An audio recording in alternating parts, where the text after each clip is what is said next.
Welcome back, guys. Today we are going to have a look at two games from Tata Steel Wijk where my King's Indian course was played. I'm not saying that any of these players actually looked at it, but I still thought it was interesting that some of the lines were in action, and I'm using this chance also to make another advertisement. So in case you want to check out my whole repertoire for black against both d4, c4, and knight f3, actually also g3 on the first move, you could also think like this.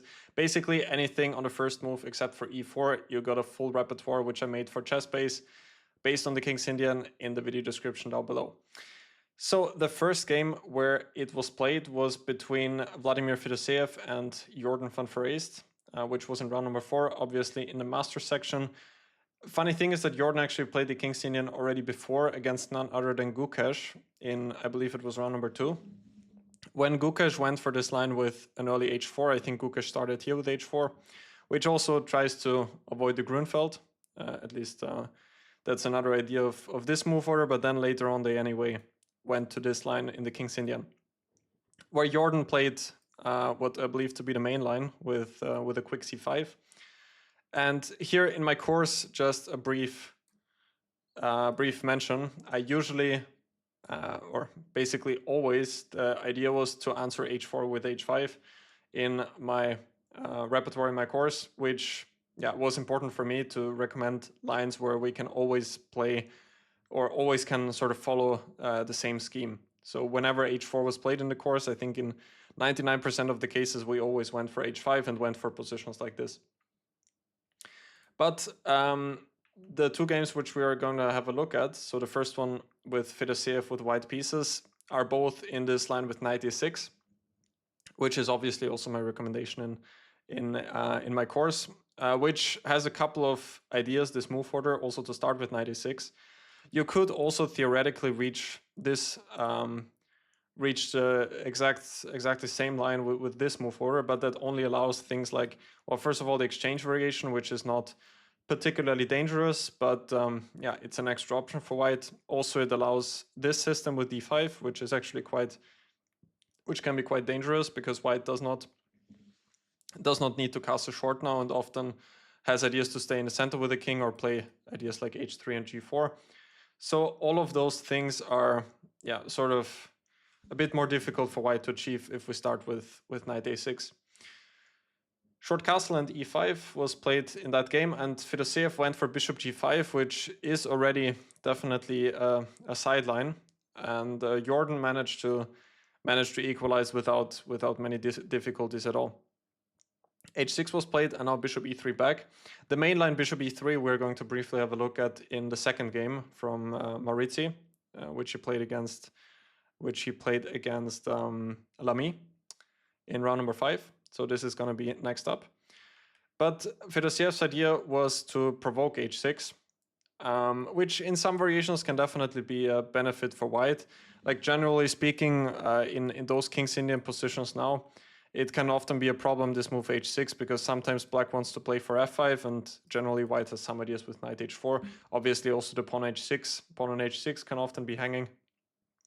So that's why black tries to use this h6 bishop e3 immediately by playing knight g4, which is now an extra benefit, because if white would start with bishop e3, now knight g4 could run into the immediate bishop g5, which is not possible with this inclusion, obviously.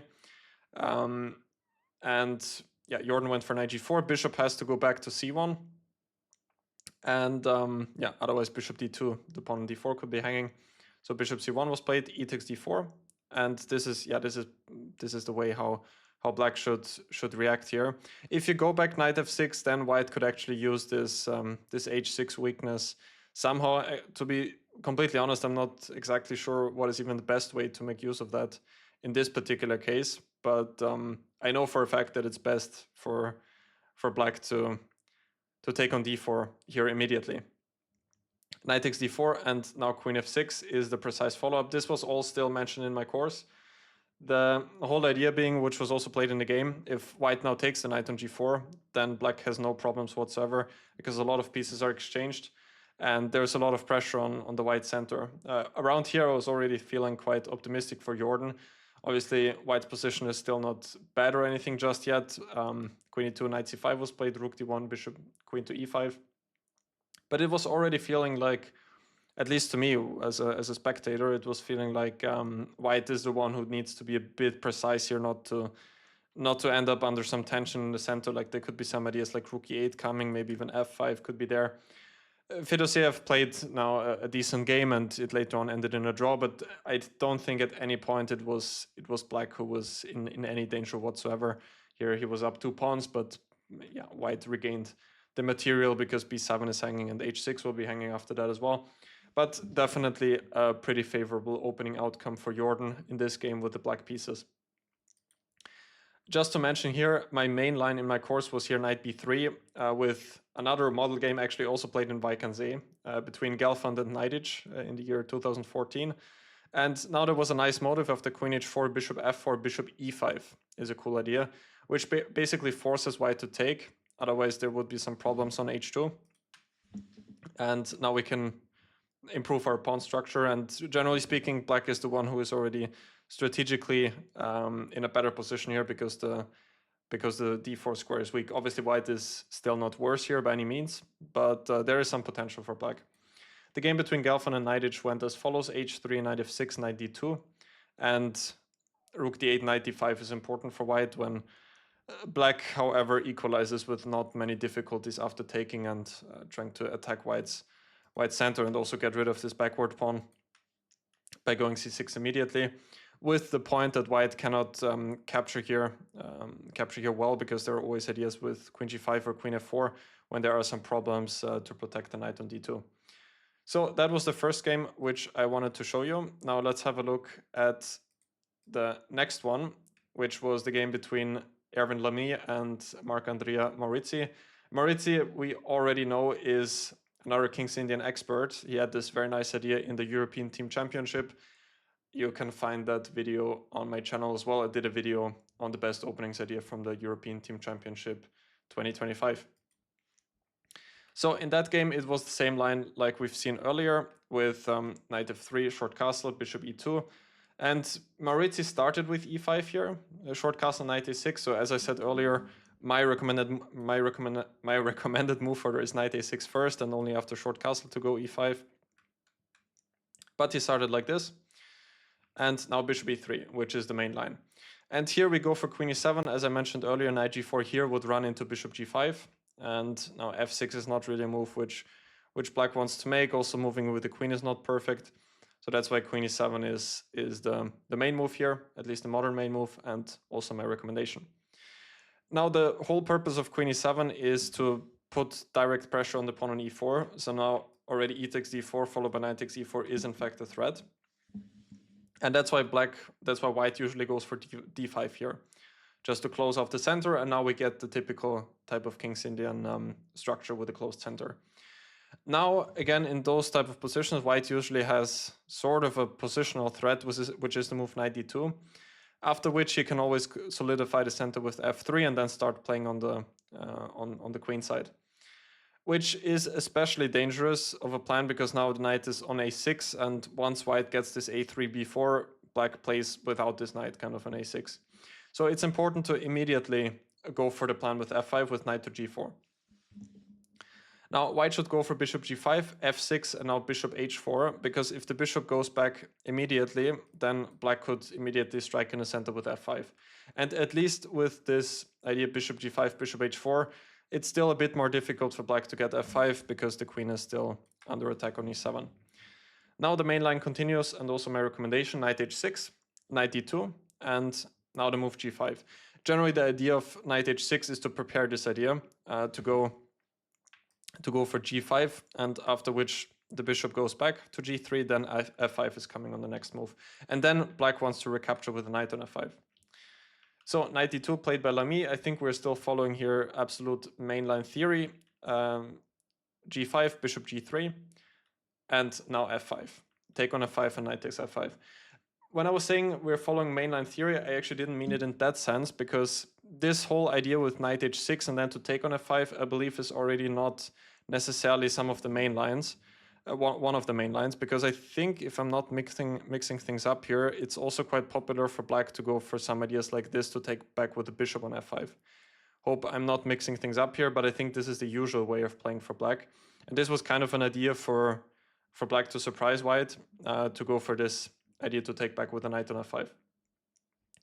And this position was covered in a lot of depth in my course, and there is kind of a positional trap, which I would say, which Lamy also ran into, which I think that almost every one of our opponents is going to do.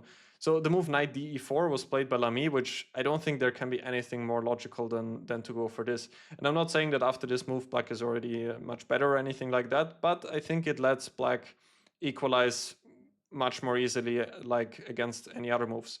Because we still see that a knight on a6 is not such a great piece here, and we would love to put it to c5 and then always go a5 on the next move to stabilize it on this square.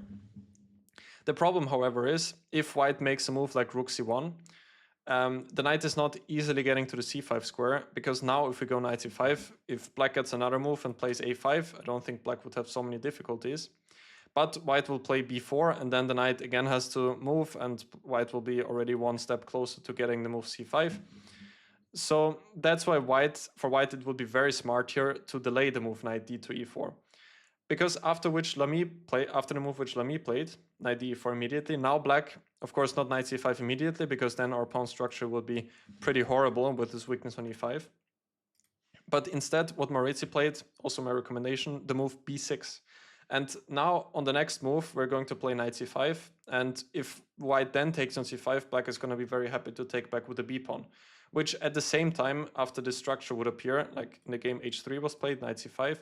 If we imagine white taking on c5 here, then knight d4 is also going to come, and this knight is not really going to be kicked out anytime soon from d4. Also bishop f5 is going to come. We have the open b file for one of our rooks, and I don't think black should have many problems here. So this is kind of the deep idea behind my recommendation here, sort of hoping for white to play knight d4. Of course, a move like rook c1 is objectively more critical, but I've also made this work in my course. There are a handful of correspondence games here where black is doing pretty well. Of course, we need to precise here, but if you are curious about my way of making things work here, make sure to check out my course. Murzin then managed to equalize in the game. Knight d4, b6 came, h3, and now knight c5. Still, the position, of course, remains playable, and Lamy understood the position very well. He played bishop g4 now, which is generally a good way of playing for white, to play f3 after that. Of course, not allowing knight d3, but in general, f3 is an idea. And the bishop on g4 is going to be pretty good overall. Still not an easy move to make unless you're sitting in front of a 2600 Grandmaster. I'm not sure that the position is generally so easy for white to play as well, because we always have the d4 square for the knight, bishop f5 is going to come, and black does have a lot of activity. So bishop g4 was played, a5 I like quite a lot, just stopping b4 for good. Queen d2 and h6, often an idea protecting the g5 pawn. And here after the move f3, now since knight e3 is not a threat anymore, he can go for that. Here, here black could have improved over the game. Murzin played bishop d7, which was a little bit slow, and after that Lamy maybe had a tiny advantage because he was able to consolidate. Instead of that, the game later on ended in a draw. But instead of bishop d7, the immediate knight takes e4 would have probably been stronger. He has to take back with the knight, otherwise g3 is hanging. And now to go for an idea like bishop f6, when bishop d7 generally is maybe not necessary just yet, because we're anyway hoping for white to take on f5, after which we could take back in one go with our bishop on c8, not losing a tempo. And as you can see, the ideas, I just marked them earlier. One idea could be, for example, queen h7 followed by h5, just trying to force this bishop to take on f5. When the position is fairly close, but white's play on the queen side is going to be pretty slow, I guess, because still a3 could be stopped with a4.